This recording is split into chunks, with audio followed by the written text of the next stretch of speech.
세상 공부의 첫 번째는 말 공부입니다. 그러나 우리는 그 말이 뭔지도 모르고 그냥 쓰고 있는 것이 많아요. 오늘은 대한민국의 미래인 자녀를 키우는 엄마들을 위해 내 자녀 교육에 도움이 될 이야기를 하나 해드리겠습니다. 어제 아이가 학교에서 방정식 시험을 봤는데 100점 맞았대요. 그래서 잘했구나. 그런데 방정식이 무슨 말이니? 모르니? 아이가 어리둥절합니다. 그냥 X값 알아내는 거 아니에요? 그럼 X는 뭐니 하고 물어야 하는데. 우선 방정식이 무슨 말일까요? 그 전에 등식부터 알아야겠습니다. 등식에는 항등식과 부등식이 있어요. 영희가 A이고 철수가 B인데 영희가 철수한테 떡 5개를 주면 철수도 영희한테 떡 5개를 주어야 공평하겠지요?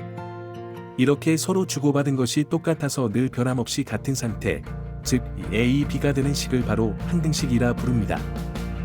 항상 한, 같을 등 자를 써서 늘 등식이 성립하는 관계라는 뜻이지요.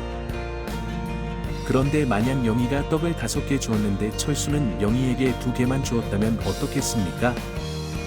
그렇게 되면 영희와 철수 사이의 관계는 더 이상 같다고 할 수 없게 됩니다. 영희가 준 것이 철수가 준 것보다 많아지니 A보다 B가 큰 것이 되겠지요. 이렇게 양쪽이 서로 같지 않은 관계를 나타내는 식을 부등식, 즉 안일부, 같을 등 자를 써서 등식이 성립하지 않는 식이라고 부릅니다.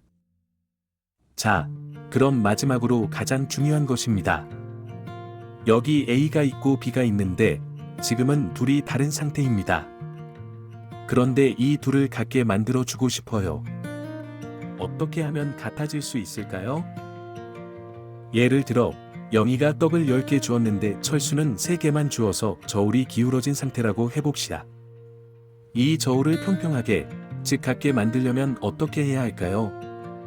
철수가 영희에게 떡을 7개 더 주거나 철수가 가진 떡 7개를 덜어내면 되겠지요. 이처럼 어느 한쪽에 어떤 수를 더하거나 빼서 양쪽을 같게 만들 수 있는 방법, 그 미지의 수를 찾아가는 과정을 바로 방정식이라고 합니다. 이 말이 조금 어려울 수 있는데 한자를 풀어보면 그 뜻이 명확해집니다. 방정식의 방은 방향을, 정은 길이나 과정을, 그리고 식은 법칙이나 제도를 뜻합니다. 즉, 서로 다른 A와 B를 같아지게 만드는 방향으로 어떤 길, 어떤 과정을 거쳐야 하는지에 대한 법칙을 찾는 것이 바로 방정식인 셈이지요. 어느 쪽 길로 가야 같아지는지를 찾는 여정이라고 생각하시면 됩니다. 정리해보자면 이렇습니다. 항등식은 늘 변함없이 같은 아주 공평한 관계.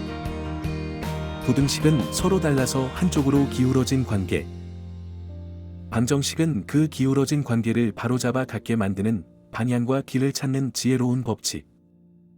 이렇게 생각하면 우리 아이들도 수학을 조금은 더 친근하게 느낄 수 있지 않을까요?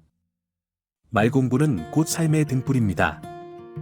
지금까지 구기학 평조학회 산하 훌륭한 엄마되기 운동본부 책 화리영감 중에서 발췌한 내용입니다. 감사합니다.